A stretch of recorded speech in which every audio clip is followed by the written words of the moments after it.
Ryo wakes up surrounded by clouds, and as he wonders what is going on, a tall blonde guy arrives there, telling him that he is dead. Ryo suddenly remembers he has become the latest victim of the infamous recap-kun and asks the blonde dude if he is God. He replies that he is more like an angel. However, Michael, the angel, has a different plan for him. Instead of moving on to the afterlife, Ryo will be transported to a new world for a fresh start. According to Michael, Ryo isn't going to have any special missions or big goals in this new world. He can live however he wants. When Ryo says he wants a chill and easygoing life, Michael is totally fine with it. But before he sends Ryo off, Michael has to give him a quick overview of the world he's going to be reborn into. This world is called Phi, a magical place where around 20% of the people can use spells based on their natural elemental affinity. For Ryo, his strongest connection is with the water element. Since Ryo wants a peaceful and relaxed life, Michael made sure to set up a nice little house for him. As a starter kit, he added 2 tutorial books, a knife, and even set up a protective barrier around the house to keep monsters away. As part of his beginner's kit, Michael has given Ryo an ice house filled with enough food to last for 2 months, making sure he won't go hungry anytime soon. On top of that, Michael included a guidebook that has detailed info on every monster Ryo might encounter in the area. While this will help him deal with the forest's creatures later, Ryo is currently focused on trying out his new magical powers. He heads outside again and experiments with magic, discovering that he can create water just by imagining it, and there is no need to chant any spells. Magic turns out to be way easier than he thought. Now that he knows he can use magic, he heads straight to the bathhouse and starts filling the tub with water. But he quickly realizes there's a problem. He only knows how to make water, and there's no way he's going to enjoy a bath that isn't warm. So, he goes outside and tries to make a fire to heat the water himself. The only problem is he has no idea how to start a fire this way. After a bit, he gives up and lies on his back. But as he looks up at the sun, an idea hits him. Ryo grabs a basin, fills it with water, and starts focusing on it. He tries to compress it while pulling out the heat. Slowly, ice begins to form. With a little more effort and practice, he manages to shape the ice into a makeshift magnifying glass. Using it, he captures the sunlight to start a fire. With the fire finally lit, he heats up his bath. At the end of his first day, he finally gets to relax and take a nice bath. Now that he knows how to make ice, Ryo figures that the opposite must be doable too. If he can take away heat to freeze water, then adding heat should let him create warm water. This becomes his next target, something he'll have to work on in the days ahead. The next morning, while having breakfast, Ryo starts to think. With only 2 months worth of food from Michael, he realizes he'll need to go hunting soon to restock. But he's not sure if just a knife will be enough to protect him from the monsters in the forest. So, he decides to start practicing his attack magic. His first try is to shoot a water ball at a tree, and it goes just as he thought it would, but a little splash of water won't help much in a real battle. He remembers a trick to make the water hit harder, so he forms another ball, this time squeezing the water into a tight point for more pressure. The idea is good, but he doesn't have enough control yet. His water jet is barely stronger than a toy water gun. Ryo thinks back to something Michael said before he was reincarnated. Magic is all about imagination. The clearer the picture in his head, the better the outcome, and he just needs to keep practicing to improve it. After several days of continuous training, Ryo's water jets are starting to form and look pretty good. Still, they're not strong enough to take down a monster yet. Ryo has also learned how to create hot water, which means he can enjoy warm baths whenever he wants. However, he's still trying to get the temperature just right since his control isn't perfect yet. The next morning, he decides to work on his ice magic again. This time, he tries to create ice directly from the air, but it's tough and takes almost 3 minutes to make. He finally manages to produce ice from nothing. However, unlike with water, he finds it hard to launch it easily. So far, combat training hasn't been going great. None of the spells Ryo has invented have made much of an impact. Still, he spends the next few hours pushing himself, practicing non-stop until he finally collapses from running out of mana. Realizing he's hit his limit for the day, he decides to stop. But the very next morning, as soon as his mana is back to full, he jumps right back into training. This routine becomes Ryo's everyday life for the next few weeks. Due to all his hard work, he can now create ice instantly, which makes it a dependable offensive spell. With his new attack, magic finally prepared, and his food supply beginning to run out, Ryo decides to venture into the forest for the first time to start hunting. He quickly spots a set of animal tracks and chooses to follow them, leading him to a nearby river. While he explores the area, he discovers some quartz by the riverside, which he can use to start fires by striking it against the edge of his sword. He also takes the chance to gather some detox herbs just in case he needs them later. But suddenly, a deep growl echoes from behind him. When he turns around, he finds himself face to face with a lesser boar, and he freezes in fear. The boar charges at Ryo, but since this is his first life or death battle, he panics. At the last possible moment, he regains his composure and jumps to the side, narrowly avoiding the beast's attack. However, the boar isn't done yet. It turns around, ready to charge again. Fortunately, Ryo's mind clears just in time. As the boar rushes toward him, he quickly creates an icy path under its hooves, causing it to slip. Without wasting a second, he conjures several sharp ice spikes directly in the boar's path, impaling it and killing it instantly. After finishing the butchering of the boar, Ryo takes out the monster guidebook to find out more about it. The book states that the lesser boar is actually the weakest monster in that forest. It's clear that the guide is meant for beginners, so most of the creatures listed are pretty straightforward. However, near the end of the book, Ryo spots 2 extra pages that catch his attention. They seem to hold some important information. One page talks about dragons, incredibly powerful beings that can destroy entire cities on their own.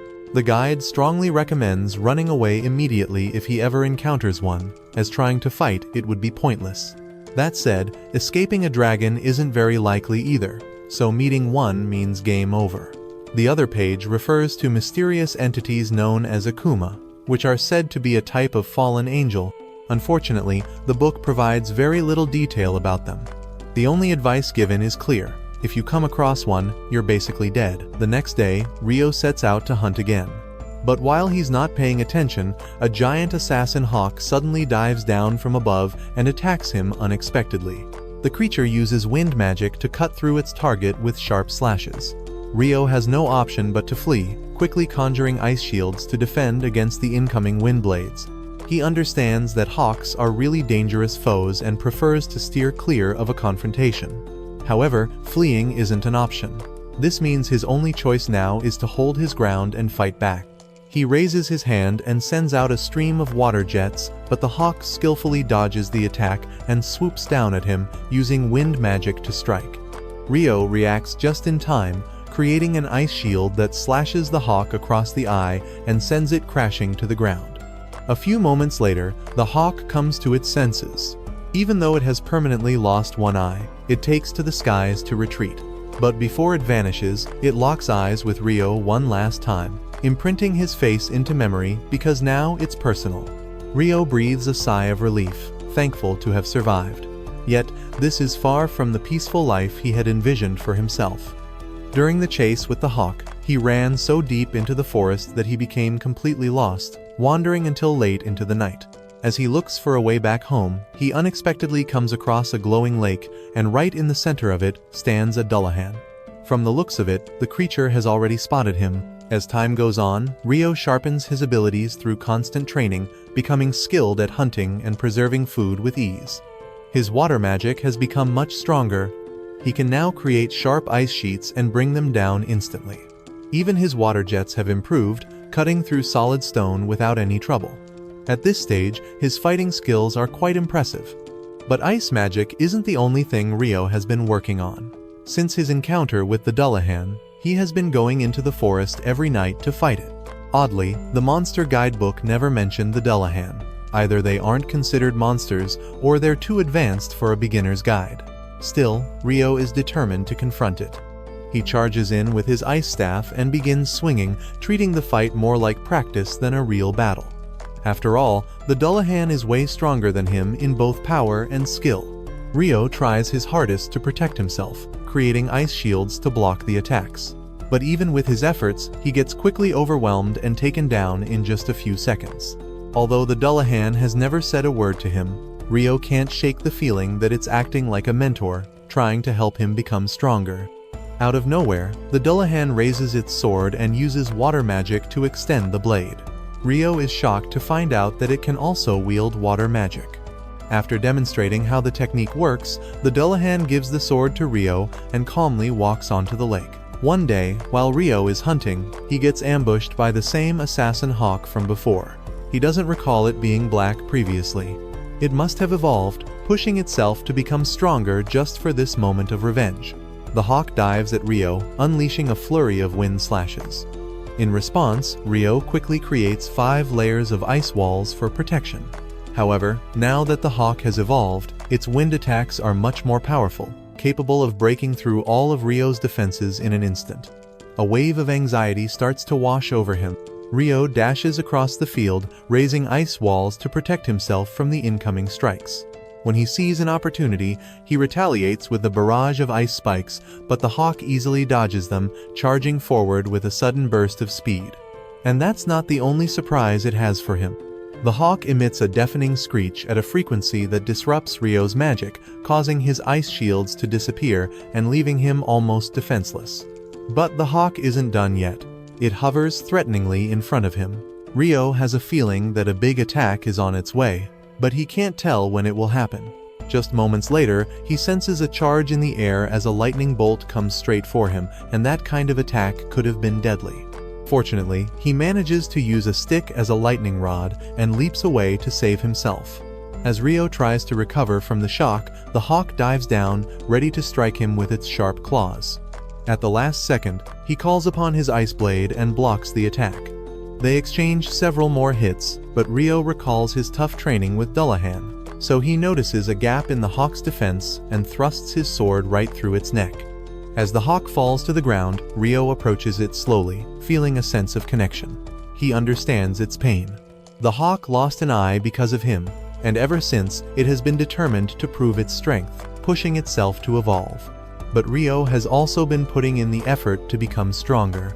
In the end, despite everything, the hawk is still defeated. After that, Rio begins his journey home.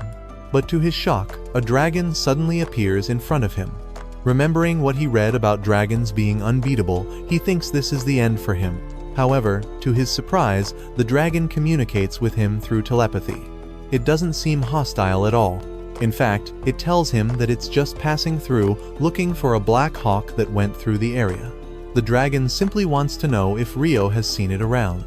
Relieved that the dragon isn't aggressive, Rio quickly realizes it's talking about the hawk he just defeated.